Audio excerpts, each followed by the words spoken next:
Students की ही कुछ मुतालबात को सामने रखते हुए उन्हीं के बिहाफ पे आज यहाँ आने का मौका मिला। सबसे पहले मैं तमाम अपने दोस्तों से का भी बहुत शुक्रगुजार हूँ कि वो स्टूडेंट्स की इस बात की अहमियत को देखते हुए हमारे सामने मौजूद हैं और जो अपना टाइम हमें दे रहे हैं।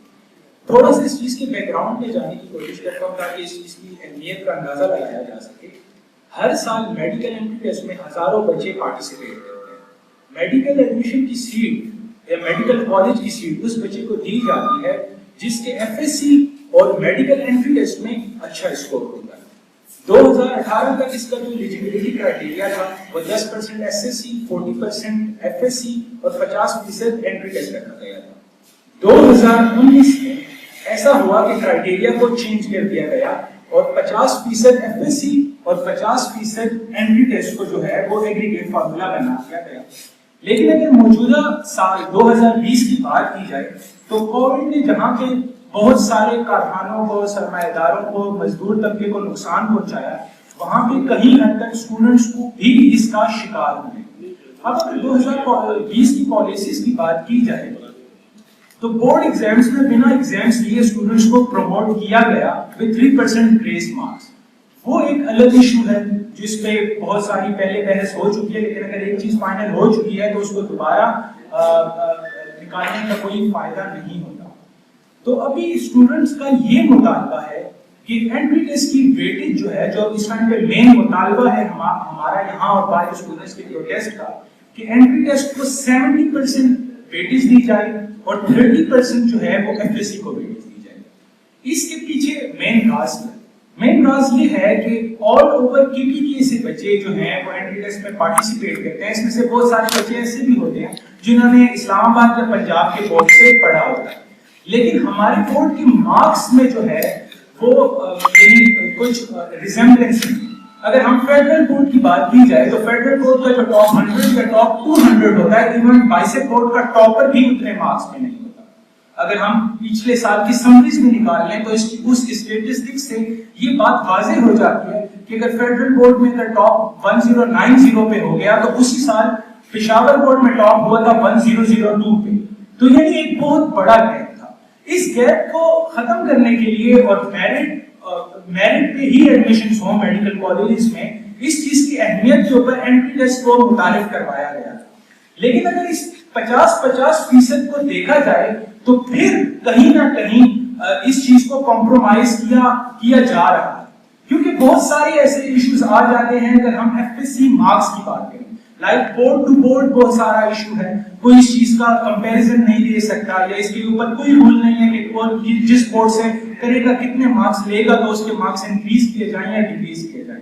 इसके बाद कॉलेज टू कॉलेज बहुत ज्यादा वेरिएशन है। वो तमाम बच्चे वो बहुत ज्यादा मेहनत करते हैं, लेकिन बोर्ड एक प्रॉपर प्रेजेंटेशन पे, प्रॉपर पेपर अटेम्प्टेशन में इन सारी चीजों को देखते हुए भी मार्क्स देता है। तो ना प्रॉपर गाइडलाइन होने के बावजूद, यानी प्रॉपर गाइडलाइन ना होने के लिए बहुत सारे स्टूडेंट्स ऐसे होते हैं जो बोर्ड में अच्छे स्कोर नहीं कर सकते, खासतौर से सरकारी स्टूडेंट्स, सरकारी स्कूल के स्टूडेंट्स या सरकारी कॉलेजेस के स्टूडेंट्स।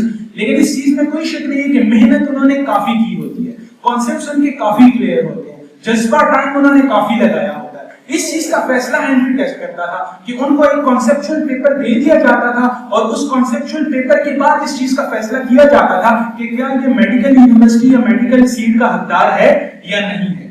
अगर हम मौजूदा जमाने की बात करें और अपना मौजूदा हालात को देखें तो कोविड ने ये चीज साबित कर दी है कि हमारा मेडिकल सेक्टर जो था उसने एक बहुत बड़ी जंग जो है लड़ी है, तो इसकी सिपाही भी मजबूत होनी चाहिए। लेकिन अगर मौजूदा जमाने को देखा जाए तो एक जमाना हुआ करता था जिस टाइम पे नॉलेज बेस एरा था, वो इंसान जिसके पास नॉलेज ज्यादा होता था उसी को बेहतर समझा जाता था।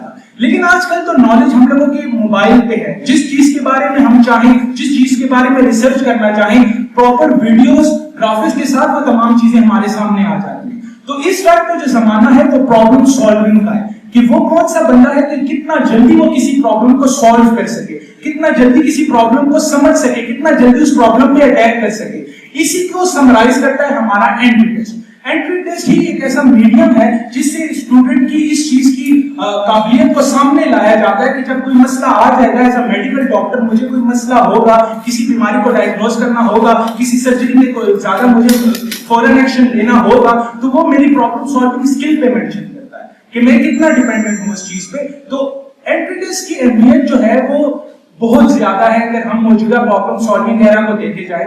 इसी वजह से एंट्री टेस्ट पे ही मेडिकल कॉलेजेस के एडमिशन हो रहे हैं।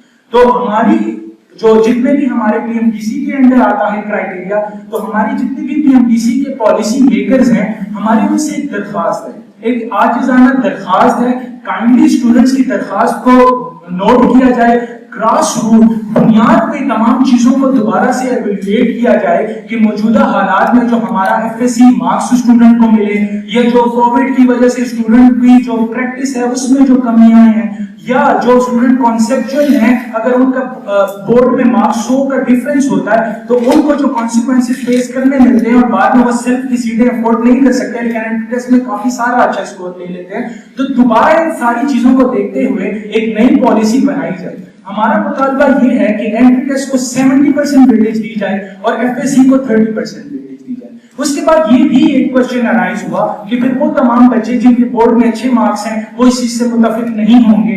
तो इसकी एक यूनिक बात ये होती है कि जो आपका एफएससी का सिलेबस होता है वो ही आपका एंट्री टेस्ट का सिलेबस होता है। तो वो बच्चा जो अपनी काबिलियत पे 1000 नंबर ले सकता है तो उसे तो अपनी काबिलियत पे फख्र होना चाहिए कि एंट्री टेस्ट भी वो 200 में से 200 ले लेगा। और बहुत सारे स्टूडेंट्स की फीडबैक हमारे पास अवेलेबल भी हैं जिनके 980, 990, 1000 के करीब मार्क्स हैं और फिर भी वो एंट्री टेस्ट को सपोर्ट कर रहे हैं। क्यों? क्योंकि वो गरीब घरानों से ताल्लुक रखते हैं। वो चाहते हैं कि वो अपनी मेहनत पे किसी अच्छे मेडिकल कॉलेज में सीट ले लें। ऐसे तो किसी भी मेडिकल कॉलेज में वो एंटर हो जाएंगे, लेकिन वो चाह रहे हैं कि वो अच्छे मेडिकल कॉलेज में आ जाए। तो जो पेरेंट्स हैं वो इस चीज को इंतबाक कर रहे हैं कि वो अच्छे मेडिकल कॉलेजेस में। इसी हवाले से हमने फेसबुक एनजीकॉन एकेडमी की गाइडलाइन के पेज पे एक सर्वे करवाया था।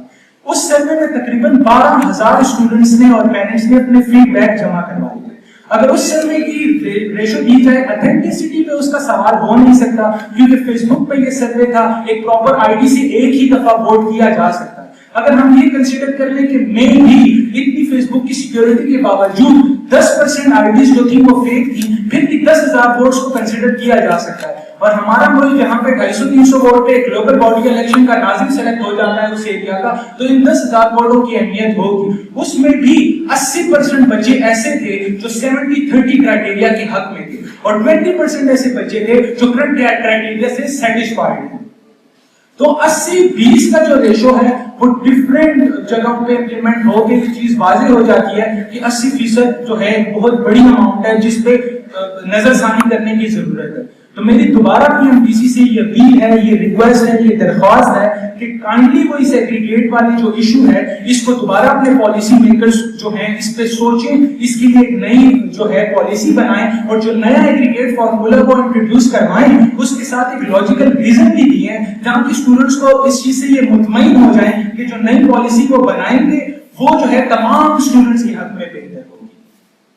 इसके बाद एक और इशू आ जाता है जिसकी वजह से स्टूडेंट्स जो हैं आज जमा हुए हैं, वो ईटा मेडिकल 2020। सुनने में आ रहा है कि प्रपोज डेट जो है वो 20 सितंबर है, लेकिन इसी दौरान जो बोर्ड एग्जाम्स ना होने की वजह से स्पेशल एग्जाम्स का क्राइटेरिया इंट्रोड्यूस करवाया गया था कि वो तमाम बच्चे जो अपने मार्क्स से मुत्तफिक ना हो या किसी न किसी तरह से वो इंप्रूवमेंट में पहले से।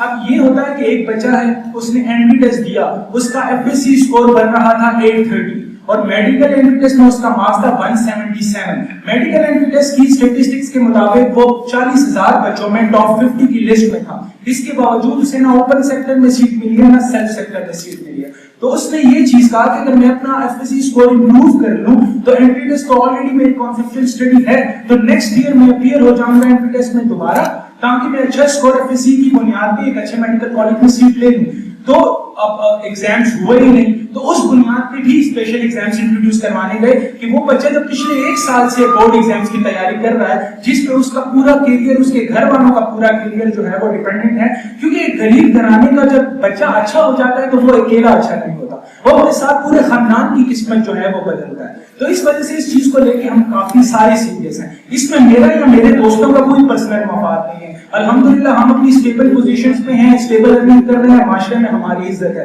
हम यहाँ पर जब जमा हुए तो उन गरीब बच्चों के लिए हुए जिनके पास इतने ना वसाइल हैं और ना उनके पास इतना जोर है, ना टाइम है और ना अथॉरिटी है कि वो अपनी आवाज पहुंचा सके। तो उनकी आवाज पहुंचाने के लिए हम यहाँ पे हैं। तो मेरी तमाम मीडिया से दरख्वास्त है कि काइंडली वो भी हमारा साथ दें और स्टूडेंट्स को जितना फैसिलिटेट कर सकें या जितनी उनकी आवाज पॉलिसी मेकर्स तक पहुंचा सकें, इस सब में हमारी मदद करें।